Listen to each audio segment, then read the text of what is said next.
Welcome to Healthcare IT Today. I'm John Lynn, together with my colleague and friend Colin Hung. The world of technology and healthcare are ever changing in new and novel ways, and that's why we love this stuff. So join us as we discuss the latest healthcare and health IT news, meshed together in new ways, which help generate ideas and new perspectives. Plus, we'll have a little fun along the way. In today's episode, we'll be discussing the changing patient expectations. Today's episode is brought to you by HitMic. Our healthcare and IT marketing community is getting back together again at our first in-person event post-COVID, which will be happening May 9th to 11th in Foxborough, just outside of Boston. Learn more at healthitmarketingconference.com. And be sure to follow the show on Twitter at the hashtag HITSM and our personal accounts at TechGuy and at Colin_Hung. Plus, check out our 16 years of health IT blog content at healthcareittoday.com. Are your expectations changing, Colin? I have very low expectations because I'm in the Canadian healthcare system, right? So my bar is pretty low. Oh, that's interesting. I mean, my problem with this is that I don't want healthcare. So I don't know. Do I have expectations of healthcare? My expectation is to use it as little as possible. So I don't know. That's tough. Yeah, it should be a fun discussion today. Patient expectations definitely have been changing over the last few years. And I mean, I think for sure, a lot of what we have in our own daily lives are now expectations that we want to have in healthcare, right? I don't think like overall my statement would be, I think finally everyone is realizing healthcare shouldn't be the exception, right? I think we've given healthcare a pass because it was like, oh, well, that's where I don't use it that much, or, they're a bit behind. That's okay. Now I think we're not getting a free pass anymore in healthcare. That's funny. That's a much nicer way to explain it. I would have just said we're all a bunch of Karens that want to complain about stuff, but I think your description is actually better. So, what about you, John? What do you think in terms of, do you think patients today expect telehealth, for example? Like, has that become like a standard of way of operating? When I look at it, and I've seen a few studies that have looked into this, I can't remember the exact stats from them, but the overall tone was this. They enjoyed telehealth. Some people loved it. Right. But most have said, no, I think I'd rather go back into the office rather than telehealth. And so someone had pointed out really aptly that telehealth suffers from a dynamic called small numbers. And telehealth was so small that, even with the dramatic decrease in telehealth that's happened, it had like 1,000 times increase. But that, like if you look at it from an impact perspective, how many people are really using telehealth now that, in person is an option again? And the answer is it's much smaller than I think we thought, and the impact that it's had. So some may expect that, and we'll see some fallout, and it will evolve over time. I think it will certainly increase, especially with the direct-to-consumer telehealth, like the Rose of the world and things like that. But I think for major health conditions, I don't think they expect it. I think it depends on the context of the patient. What I mean by that is, I think for people who have chronic conditions, people who need to see multiple specialists, I don't think they expect a lot of telehealth, because I think they want to see these people. And they probably need to, just given all the things that they need to have done in an exam or the tests they need to do. But I think in certain specialties like mental health, behavioral health, I think the expectation is that there's a telehealth option, right? In fact, it's better, that whole experience there. And for the most part, I think providers are giving that to them. I also think in primary care, again, depending if you have a younger or maybe you're in a new area, I think their expectation for busy parents with kids, I think there is an expectation that you have a telehealth option for the small things that I just don't want to come in for, right? If it's something majorly wrong, or I want to come in, but I think there's some comfort knowing that, oh, I'm with a doc or a practice that offers telehealth. I think the big challenge is idea that we think telehealth can solve the problem that we have. And so I think about it even in my mind. I actually have free telehealth through Teledoc from my plan. In fact, they even marketed it to me. They recently did a survey. It was fascinating to see what questions they asked. They were like, "Would you do a wellness visit if you were offered $25?" It was interesting, right? And you're like, maybe I would do telehealth for that. But it was interesting. Like, why haven't I exploited this free telehealth service that I could use at any time? And a part of me is a little bit mindset. Like, I'm just so naturally, I got to go to the doctor. I got to go to the ED. I got to go to the quick care, And so Right. like, it's a change of mindset. Like, oh, that's right. I have free telehealth. But then I started like, well, why? It's more than that, right? It's, oh, I got to sign up for it. Oh, what's the sign up process look like? How do I schedule it? Obviously, the tech's not a huge deal for me, but there is some like unknown about like, oh, what am I getting into? Whereas I got an appointment, I show up, that's easier in some ways. And then I think the other piece that I kind of mentioned was like, will they be able to address my issue? Or am I just going to do a telehealth visit and then be angry because they say, come on in for an appointment? Like, that's like the worst case scenario for me, is you didn't just waste my time one time, but you wasted it twice. And so like, there's almost this fear that if I do a telehealth visit, it's going to just be duplicate rather than actually solve the problem. I think that that could be true. I would hope that given the year plus now of experience that we're all having with telehealth, that we're starting to get better at kind of triaging up front whether or not this person can be helped via telehealth or whether it's just going to result in a 5-minute conversation and then have them come in. But I think we also have to remember that there is multiple different patient populations that can be helped with telehealth, right? Those that Mm. work and can only come in after hours, and maybe that's not practical, right? Like, so Mhm. telehealth is their only option. And there it's probably welcomed, right? To have a conversation with a doctor first to kind of figure out, hey, do I really need to come in? Or is this something that I can just, you write me a script, I can go to the local CVS to have done, or if it's just a few data points that you need to really determine, I think it can be very helpful, right? And reassuring. So do patients expect telehealth? I liken it almost to like, oh, this is a bad example, but like whenever I go to a hotel, I want to be at a hotel that has a gym, not because Mm. I want to use the gym, but because, and most likely I won't, but uh, it's more like, oh, like they thought enough about their patrons that they have a gym, right? And that means their Interesting. hotel must be of a certain size and a certain quality, right? To have a gym in it. So I wonder if that might become a thing. Like, yes, I Hmm. do think there's a lot of patients that use it, but I think it might be something where, oh, you don't even have telehealth. Like, how modern are you? Yeah, Right? Or that or is how a good antiquated are question. you? So I wonder if it may turn more into that. That's interesting. I see. I don't care if they have a gym or not, but I actually prefer when they have chocolate chip cookies. So if they have that, then I feel like, oh, they really care about me, right? So it's interesting that no, but I mean, with employers, it's interesting because they should expect telehealth. Because to your point, if a busy worker, if you go into the office at least 2 hours, maybe more, depending on if you have to travel to go in for an appointment, how long do you need to for a telehealth visit? Maybe a Right. half hour. And so, employers should be the ones expecting telehealth in order to keep their employees at work so they don't have to lose them on that time. So that's interesting.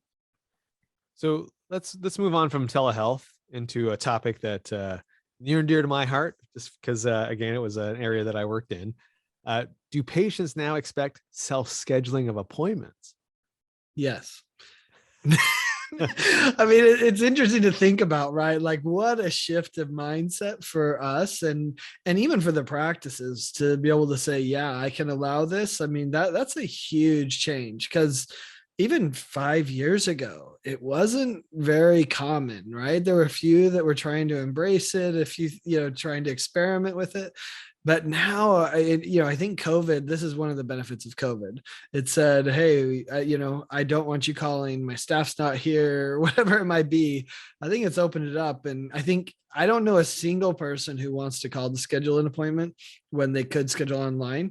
I literally had the opportunity to do this with tickets for an event I wanted to go to. And I just wanted nothing to do with the phone to do it. I actually emailed the people back and said, thanks for giving me the phone number. Can you give me a link?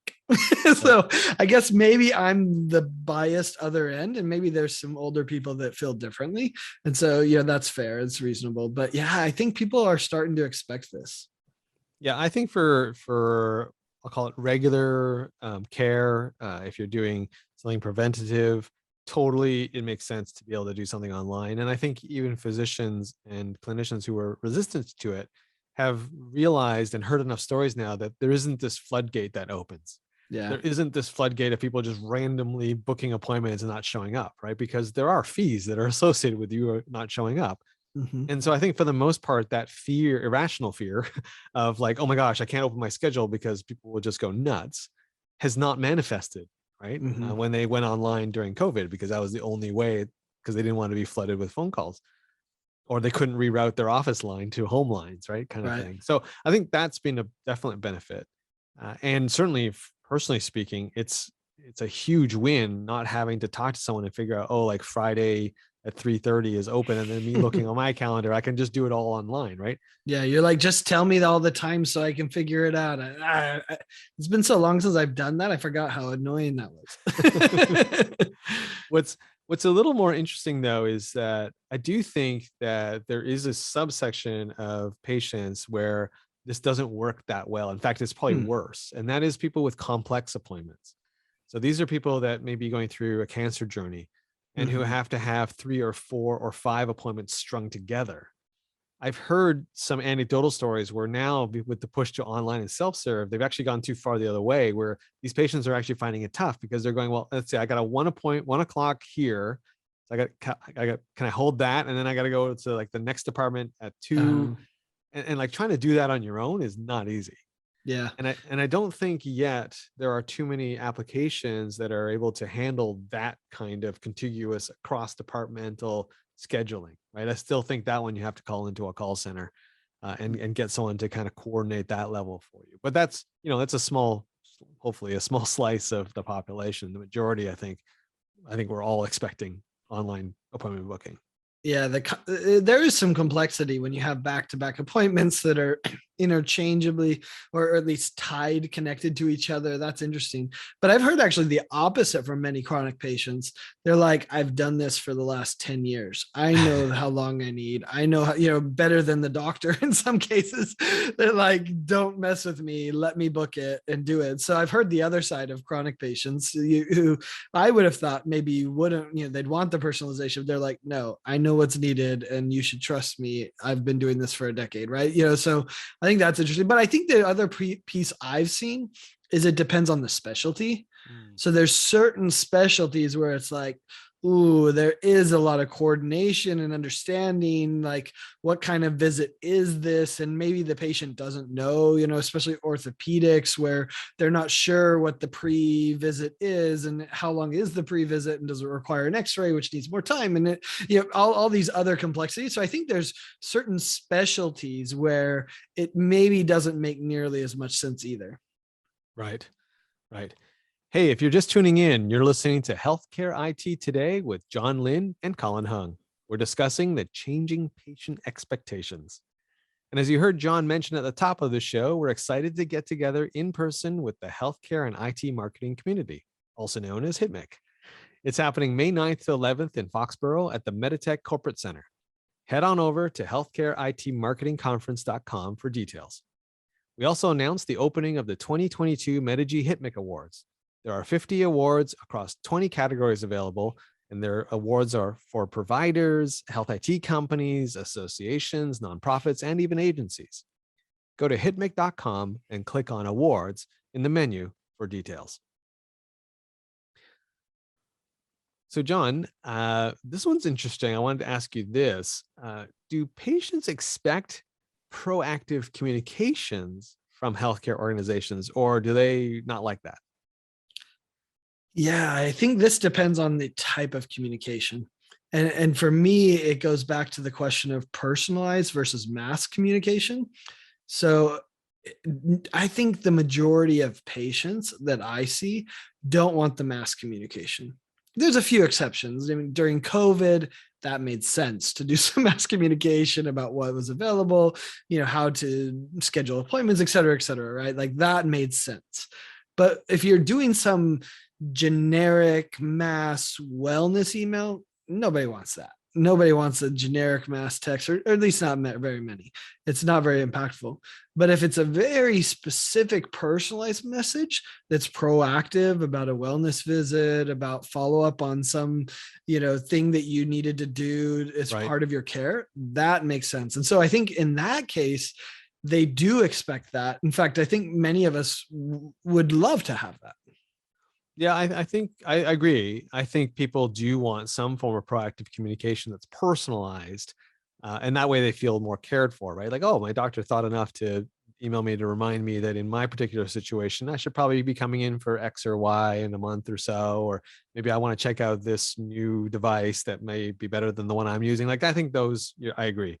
Proactive, love those kinds of outreach. Um, where I think though that maybe we're reaching the peak is Hmm. I think people are getting annoyed with the nagware style of reminders. Mm.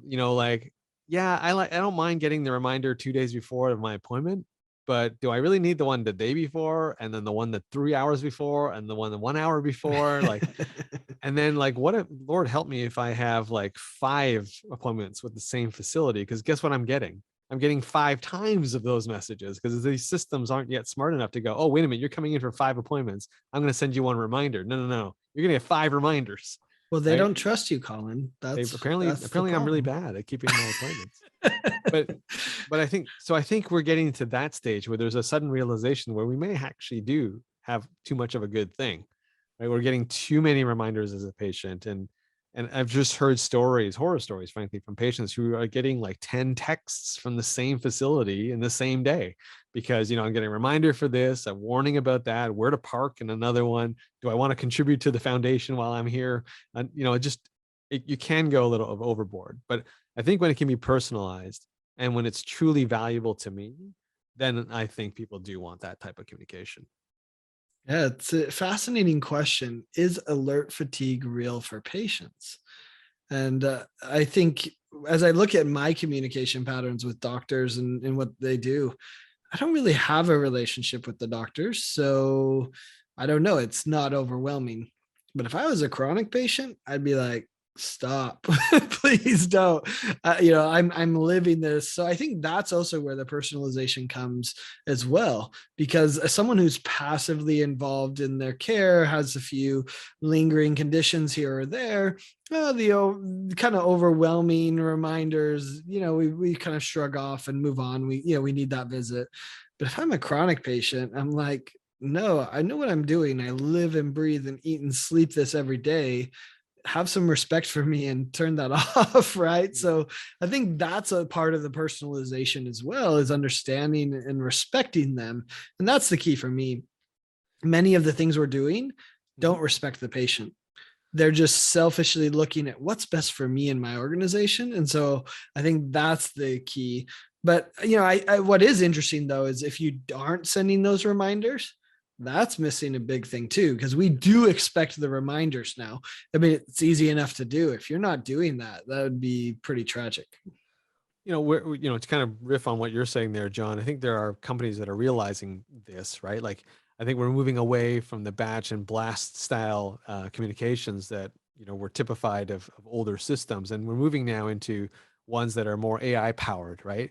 That can recognize the pattern of how I communicate with the organization. So, maybe I've never responded via text. So guess what? The system's smart enough to go, maybe I shouldn't text you, right? Like maybe I should call you with an automated voice because you seem to respond to phone calls. Mhm. Or maybe I should email you because you seem to open that, right? I actually can see the open rates of those communications. Or I know that, based on what you told me the last time you came in for a visit, you work from 9 to 5. So guess what? I'm not going to text you during that time. I'll text you at 6, right? Those little subtle things can make a big, big difference in terms of the interaction that you can have with a patient and whether or not that message actually gets through. So to your point, personalization just doesn't mean personalizing the content of the message. To me, it also means personalizing the way that message is delivered and the modality that you're using to communicate with these patients. That to me is definitely something that we need to do more of. Yeah, and there's one thing about reminders, which is great. But if you move beyond that, it goes back to a previous episode people could check out of the Healthcare IT Today, but is really around, do we want a relationship with our doctor, with with that organization, with that clinic? And the answer for many of us is no, we don't. But the answer for some is yeah, I do. And I want you to show that you care. And I want you to be proactive in my helping me know what the next steps are for me. So I think that needs to evolve as well, which is having those of us that are pretty passive in our care, like me, that we actually start caring, right? And finding the messages that would make me want to care and make me want to take some action on my health. Because right now, if they send it to me, I'm like, I find it interesting because this is kind of what I do for a living. But for my own health, I'm like, nah, archive.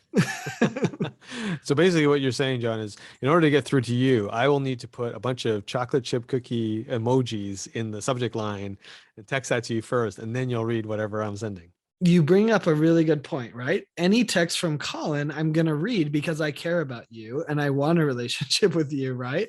If text from my doctor, not so much. Now, if it had a link to free chocolate chip cookies from Mrs. Fields delivered to my house, I would read that. You're right.